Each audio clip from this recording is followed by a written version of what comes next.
All right. So what artists have inspired your work personally? Like, I guess in what it is today? Easy top two, Earl Sweatshirt and Isaiah Rashad for like two uniquely different reasons, but equally impactful, I'll say. Isaiah Rashad was the first like Southern artist that I heard that kind of proved that you can like really take this music stuff to a different level, to a mainstream level, or really just do whatever you want to do with it and like still stay true to yourself, your sound, your soul, and I like that.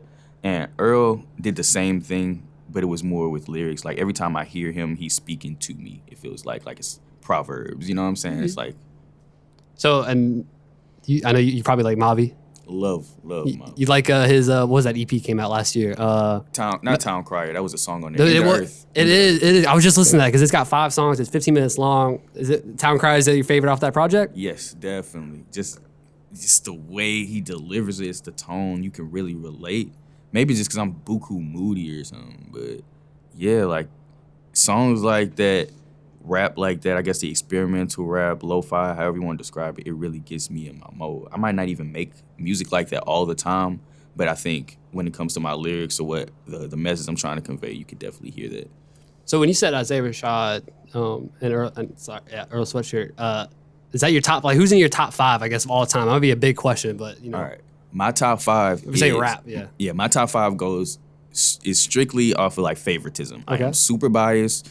This has nothing to do with rapping ability, so don't even look at me crazy or hit me up. Like, Jire, what are you talking about? Earl, Zay, Kendrick has to be in there just because he was my first favorite rapper ever, I guess. But I mean, like, nah, I can't discount him. He's just great. It's just like, obviously, that's one of those like obvious ones, so I feel like that's not fair.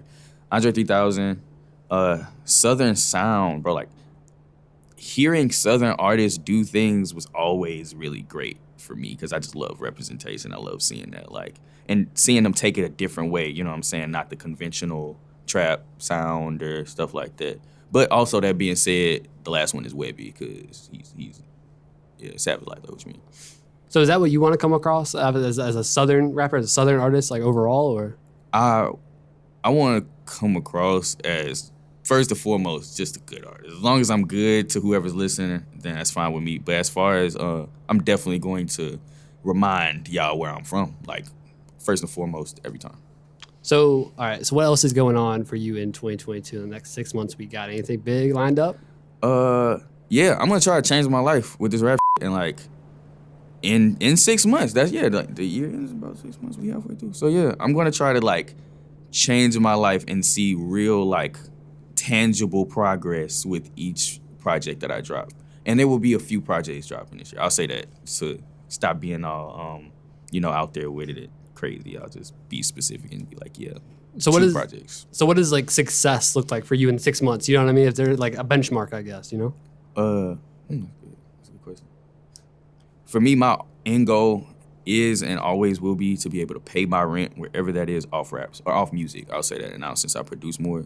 So, like, I'm somewhere, I'm like in that field somewhere, like I'm touching there. It's touch and go now, but like I want to be confident that I won't have to figure out where I'm gonna punch a clock and da-da-da-da. Like I can send a beat out, maybe send a verse out, figure out what I gotta do for the money. Yeah, it's always gonna be a hustle, but as long as rent paid, that's where I wanna be. So do you feel like more of a producer, more of a rapper, or? I like to make cool so I guess producer in the sense of just making and producer, I think it's a rapper, you get pigeonholed. So I guess producer because DJ Khaled's a producer. He doesn't make a beat. You know what I'm saying? So it's like producer can mean a lot of different things, and I think that's where I'm at right now. So when you're producing something, do you know like off the bat if it's for you, if it's for something? You know what I mean? Like, I'm gonna hurt a lot of y'all feelings probably, but yes, definitely. I know the ones that I'm gonna keep and the ones that y'all can have. Like, and that's exactly the way they can have this one. And it's not like it's bad, so don't think I'm sending y'all bad beats. It's just like you ain't getting these. Like, all right, so if someone's new to the city, right? Like I'm not from here. When I moved here, I was trying to figure out who's in the music scene, right? Who can you tell me right now I need to check out from Baton Rouge? Cul-de-sac, Smooth Cat. It's crazy, Smooth Cat, I don't even think he's from BR, but he reps BR so well, and he is like, I am just very proud of the art that he produces, so I'm going to claim him for BR, even if he don't do it himself. Trey Lewis, a lot of people are displaced right now. It's crazy. This like, this time that we are in the BR scene, everybody's like really trying to give it a push. So you see people like Displaced or in different places. They're not even in the city, but they are from here. So I guess for a rundown, Smooth Cat, Cul-de-sac, Trey Lewis, Tommy Rouge, I'm trying to think, Lango, of course. If you're just thinking of I'm thinking of Givens. I'm trying to think of people that I actually have in my phone right now. Kid Looper is crazy. I really like his sound. These are the only one. Oh, Cobain. No, Cobain. He used to be in a group called The Fellas, and I'm pretty sure y'all played some of his music on or their music on the station before. But Cobain, he just dropped 3 songs and videos that are like my favorites. I know these like word for word, like insane. So yeah, go check him out. All right, so obviously you got a lot of stuff going on, like personal projects and stuff. So how does that factor in, BR Radio and At the moment, you could probably, if you follow BR already, you probably would notice that we kind of on somewhat of a hiatus. I think I'm actually at the point of trying to find someone better suited to take that over. It has to be someone from BR, though. I've been, talking to different people, maybe, some people that go to LSU, some people that go to Southern and stuff like that, but in talks and in, feeling different people out, I've come to the conclusion that they have to be younger than me, they definitely have to be from Baton Rouge, and they definitely have to, they don't have to do what I say, but they have to know the feeling or the point or the purpose of what that platform is. Have for. The same vision type stuff? Exactly. Or have a vision at least. Yeah. Something that I could get down with and get behind. You know what I'm saying? As long as you got a code, you know what I'm saying? You got some morals and you're not just being you're not taking something and freaking it to where it's unrecognizable, then I can get behind you and I'm gonna help. All right. So is there any specific venue, maybe local or just anywhere really, that you haven't had the chance to perform at, but you want to? It's a really good question. It's a really good question because, first of all, it's BR, so it's you got to really do work to think past the first there's a couple 3 that pop up, yeah. Yeah. I'll say no simply because I can't think of anywhere that I was okay, I want to get on there that it hasn't happened. I've never performed anywhere in Tigerland, but that was probably a choice. So, yeah, other than that, I don't see any. I think I checked off all those boxes. Is there any events or anything, not venues, but events that you want to, catch or perform at? I wish. I missed Bloomfest. I started, I guess people started knowing who I was, quote unquote. I always put it in quotes. But right after that last Bloomfest that they did, and that was the only one I ever saw or was able to experience. I feel that would have been super fun because it was basically everybody that I knew that made music around the time, and they were able to get a set or a stage or something like that. And I feel that was an experience that I really wanted to be a part of that I wasn't. So I've talked to some artists and they've said that it's harder for them to perform live than it is in the studio or something like that. How do you where do you stand on that? What's the difference?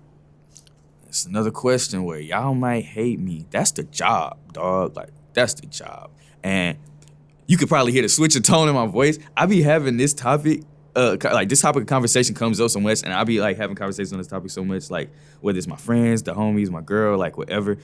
Bro, that's part of the job. And you can I guess I could give you a little leeway or benefit of the doubt if you still ironing out the kinks. So this is maybe your first or third time being in front of an actual crowd. But as far as tone, delivery, stage presence, engaging with the people, that's what this is for. And I feel that's one of the building blocks before, especially rappers, before we had the money for equipment to do it at home, we had to do it in a group of people, in a circle, on a corner. You know what I'm saying? So I feel that can't be something you missing in your skill set. As far as the in a fighting game where they have the little sliders, the stats, a couple of your stats can be here or there, but that live performance is stage presence, that has to be there. It has to exist in some way, shape, or form. Is that something you just have in you? You know what I mean? Yeah. You can't. That sounded so crazy. Hey, no cap. I have never been that sure of any answer about anything when it comes to myself in my life, but that right there, you got it. That's I'm born for it. Can you work on the first time you performed on stage? Was it was horrible. I forgot. Yeah, it was so bad. It was so bad, and even then, people clap you. You did so good. But it's I know what I was supposed to do in front of y'all, and I hated it. I could hear every single imperfection, especially when people showed me the videos after. but I just kept rapping. And yeah, bro, I feel like if you have good taste and you're not completely delusional to the point where you can actually be honest with yourself and be like, that wasn't good. If you could tell yourself what isn't good, then you can like get to the point where it is. All right, so you can know when it's good on live. So when you're making a song, right? Let's just switch it up a little bit. How do you know it's done? You know what I mean? Like I'm sure, what's that process like? Okay, and I start answering the question with "and." It's so crazy. My process, I would say, is different, maybe from different people's, and I've learned that from talking to people because I really get frustrated. I've noticed in different situations, like recording situations or scenarios where because some people want like 20 takes, or some people don't even want to put energy in the first take and stuff like that. And I'm just like, bro, like there's a middle ground or something like that. For me, it's I know it's done when it feels right. A lot of shit comes down to the feel for me, whether it's clothes or what I choose to say at that point in time, or just music and shit like that. If it feels right, if it feels done, then it's just like I know it, and I know it's time for the next step, I guess, in the process. I'm gonna combine this one into one question. So, you might not have an answer. What is one thing that's overdone in the hip hop industry, and what's one thing that's no one's doing enough of, I guess? Relying on one thing that's overdone is relying on like the visual. Like a lot of things come down to marketing, I guess, and a lot of things come down to how you package it. So yes, you have to have good music and package it, make it pretty, put a bow on it, all that. But I feel like nowadays, such a cringy word. There are some phrases and words that I find so cringy, like nowadays and this generation and all that. I hate those. But yeah, as of now, I see a lot of people leaning into image before substance. And I know that might sound cliche, but I don't care. I barely care about what you're saying to me because that's your perspective. You know what I'm saying? Like, that's your perspective, and everybody has a unique, walk of life that they need to portray in their music, and they need to, communicate within their music. So, like, as far as subject matter, if I believe you and I believe what you're saying, then I'm not gonna knock you for not having bars or da. But, like, it's some people that genuinely don't care about making music. Like, genuinely do not care. Like, this is just something I can do, and it allows me to be in front of a lot of people and look cool. And yeah, I don't get down with that. That's over there. Very much over there.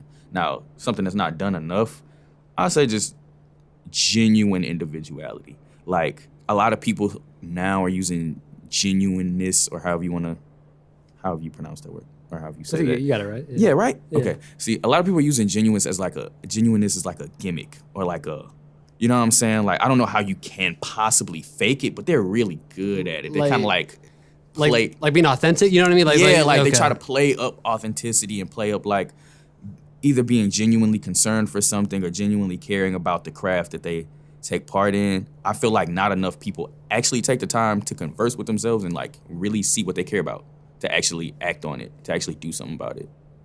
So, final question. This is a little bit of a hypothetical for you. All right, you're on a desert island, all right? You have 3 albums that you can pick, all right? And a record player. What you picking? Actually, 3. I'll do 3. I'm doing 3. I'm done with 3. What's crazy is I answered this question yesterday, but it was just 3 random items. But now it's albums. The albums is a little more, Exactly, because one of my items was like a music streaming device, so I could just play anything. But now I need it. I feel like when I ask this question, though, a lot of people pick their favorite albums like straight up, right? I'm like, that's a good answer. But you got to pick something you okay with listening to forever. It's got to be a diverse album, you know what I mean? Because, like, all right, I said this to David one time. I asked him this question. I think I might have said a Drake album. Hear me out, because he hits a lot of different flows in the same albums, all right? He gives you... I feel you. And depending on your mood, like, you could just be... Like, that's fair. I don't even like Drake, but that's fair. I'm not the biggest fan either, but... He definitely makes music for being stranded on. And they're huge albums. Like, if it's only one album, like, he's like 30 songs, you know what I'm saying? That's exactly... He makes music for when you're about to die and you know it. And that's crazy. Thanks for me. But now, okay, along the lines of that, since I got to give a realistic answer, I say Plastic Beach by Gorillaz. I love that album. That was one of, like, I think it was maybe the second or third album I ever got on vinyl. And I was able to play that, especially because it's an LP. Yeah. You got to play that if it's all the way through unless you want to lift it. So, like, I have no problem listening to that from front to back as many times as I want to. I went to sleep with that play, so that's cool. Good. I need a good rap album. Like, I need a good rap. Also, I like albums and bodies of work that I can study almost. Like, I can study. Like multiple layers and stuff? Yeah, exactly. I can revisit and find new things to appreciate about it. So I'm trying to find an album that falls into that.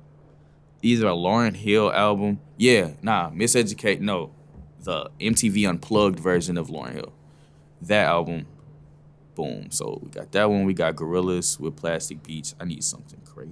Give me something like. Cause like, what vibes? You know what I'm saying? Like, you know, that's whenever I think about answering the question. I'm like, what vibes? I'm trying to get like a chill one. You know, maybe one when I'm down, moody type. You know, yeah. Like now I need something. But also one when you're going out. Baby Keem. I need that last one. Baby Keem is the last one. Really, any one of his albums. Yeah, but Melodic Blue is really good. I like it. It was good. And it was his longest, so it gives me more to choose I'm a bigger from. fan of his older stuff too. Oh, yeah, his last, like all his old stuff is real good to check out. Oh, but his Die For My is crazy. Die For My is literally like that. I like Melodic Blue, but Die For My might push it out just a little bit. Might push it out just a little bit from it. It's those Cardo beats. Cardo crazy. Like, Cardo really goes crazy. Side note, he's a very, very, like, for how many people know his name, he's so underappreciated. But yeah, he definitely made the album crazy. All right. But yeah, that was it.